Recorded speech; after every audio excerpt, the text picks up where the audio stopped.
Hello guys, welcome back. അപ്പം ഇന്ന് menu number 78 ഞാൻ വന്നിരിക്കുകയാണ്. അപ്പം ഇന്നത്തെ കേരള ലഞ്ച് മെനുവിൽ രണ്ട് സിമ്പിൾ ആയിട്ടുള്ള വെജിറ്റേറിയൻ റെസിപ്പീസാണ് ഞാൻ ചെയ്തത്. ഇപ്പോൾ പച്ചമാങ്ങ സീസൺ തീരുന്നതിന് മുമ്പ് നമുക്ക് പല പല റെസിപ്പീസ് ട്രൈ ചെയ്യാമെന്ന് വിചാരിച്ചിട്ട് ഇന്ന് ഞാൻ വറുത്തരച്ച മാങ്ങാ കറിയാണ് ഉണ്ടാക്കിയിട്ടുള്ളത്. അതിന് കോമ്പിനേഷനായിട്ട് പയർ, കുറച്ച് ഉള്ളിയും മുളകൊക്കെ ചതച്ചിട്ട് ഒരു പുതിയ സ്റ്റൈലിൽ മെഴുക്കുരട്ടി ആക്കിയിട്ടുണ്ട്. ഇനി സാലഡും പപ്പടമൊക്കെ വെച്ച് നമ്മുടെ മെനു റെഡിയാണ്. ഇൻഗ്രീഡിയൻസ് ലിസ്റ്റ് താഴെ കൊടുത്തിട്ടുണ്ട്.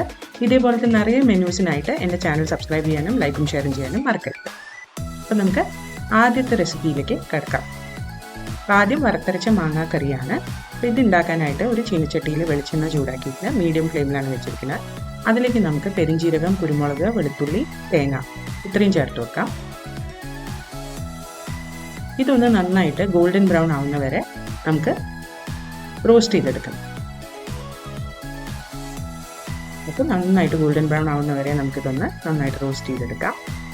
കളർ മാറിയതിന് ശേഷം ഇതിലേക്ക് കുറച്ച് പൊടികൾ ചേർക്കണം. അതായത് മഞ്ഞൾപ്പൊടി, മുളക് പൊടി, മല്ലിപ്പൊടി, പിന്നെ കുറച്ച് ചിക്കൻ മസാലയോ അല്ലെങ്കിൽ മീറ്റ് മസാലയോ.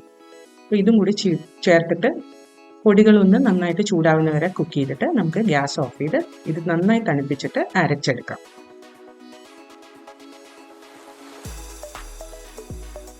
അപ്പോൾ ഈ പൊടിയൊക്കെ ചൂടായിട്ട് ഇനി തണുപ്പിച്ച് നല്ലപോലെ മസാലയായിട്ട് അരച്ചെടുത്ത് ഇനി ഒരു ചീനച്ചട്ടിയിൽ കുറച്ചും കൂടെ വെളിച്ചെണ്ണ ചൂടാക്കിയിട്ട് അതിലേക്ക് ചെറിയുള്ളി അരിഞ്ഞതും ഇഞ്ചിയും പച്ചമുളക് അരിഞ്ഞതും കൂടി നമുക്ക് ചേർത്ത് കൊടുക്കാം.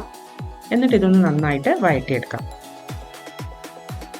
ഉള്ളി ബ്രൗൺ ഒന്നും ആവേണ്ട ആവശ്യമില്ല, ഒന്ന് ചെറുതായിട്ട് കളർ മാറിയാൽ മതി.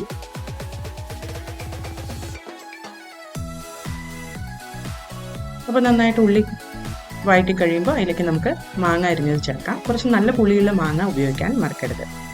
അപ്പോൾ മാങ്ങ ഇങ്ങനെ നീളത്തിലുള്ള സ്ലൈസായിട്ട് കട്ട് ചെയ്തിരിക്കുന്ന ഇതൊന്ന് നന്നായിട്ട് ഇതിലിട്ട് വഴറ്റുക.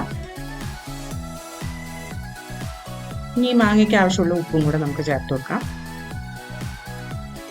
ഒരു 2 മിനിറ്റ് നേരം മാങ്ങേനെ ഉപ്പും കൂടെ ചേർത്തിട്ട് നന്നായിട്ടൊന്ന് ഇളക്കി കൊടുക്കാം. അപ്പോൾ അടുത്തതായിട്ട് ഇതിലേക്ക് നമ്മൾ അരച്ചെടുത്ത മസാല, അതിലേക്ക് ആവശ്യത്തിന് വെള്ളവും ചേർത്ത് എടുത്തിട്ടുണ്ട്. അത് ഇതിലേക്ക് ഒഴിച്ചു കൊടുത്തിട്ട് നമുക്ക് മാങ്ങേനെ നന്നായിട്ട് മസാലയിൽ മിക്സ് ചെയ്തെടുക്കാം. ഇനി ഇത് മീഡിയം ഫ്ലെയിമിൽ ഇട്ടിട്ട് മാങ്ങ നന്നായി വെന്ത് വരുന്ന വരെ നമുക്കിത് കുക്ക് ചെയ്തെടുക്കാം. അപ്പോൾ മാങ്ങയൊക്കെ നന്നായി വെന്ത് വരുമ്പോൾ ഇതിലേക്ക് കടുകും മുളകും കരിവേപ്പിലയും വെളിച്ചെണ്ണയിൽ നന്നായിട്ട് വറുത്തിട്ടാൽ നമ്മുടെ മാങ്ങാക്കറി റെഡി.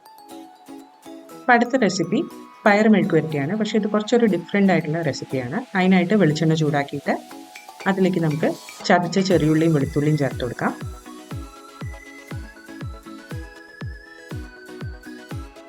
ഇനി ഇത് നന്നായിട്ടൊന്ന് ബ്രൗൺ ആവുന്ന വരെ നമുക്ക് ഫ്രൈ ചെയ്തെടുക്കാം.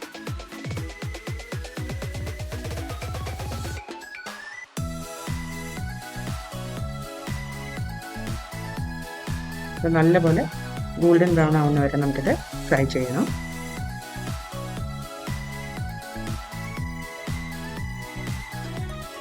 അപ്പോൾ നമ്മൾ ഉള്ളി നന്നായി ഫ്രൈ ആയി വരുമ്പോൾ അതിലേക്ക് നമ്മൾ കുറച്ച് കരിവേപ്പില ചേർത്ത് കൊടുക്കാം.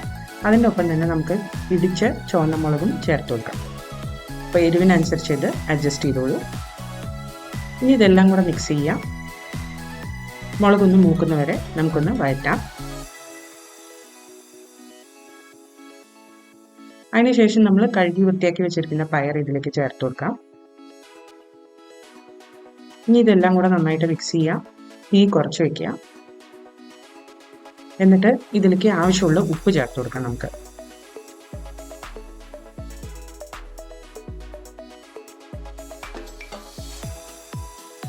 പയർ വേകാനായിട്ടുള്ള വെള്ളം കൂടി ചേർത്തിട്ട് നമുക്കിത് ചെറിയ തീയിലിട്ടിട്ട് മെല്ലെ ഇടയ്ക്കിടയ്ക്ക് ഇളക്കി കൊടുത്ത് കുക്ക് ചെയ്തെടുക്കാം. അപ്പോൾ നമ്മുടെ പയർ മെഴുക്കുവരട്ടിയും റെഡിയാവും. അപ്പോൾ ഈ രണ്ട് സിമ്പിൾ റെസിപ്പീസ് നിങ്ങൾ വീട്ടിൽ ട്രൈ ചെയ്ത് നോക്കിയിട്ട് കമൻറ്റ് സെക്ഷനിൽ അറിയിക്കുക. അടുത്ത പ്രാവശ്യം ഒരു പുതിയ റെസിപ്പിയുമായി വരുന്നവരെ ബൈ.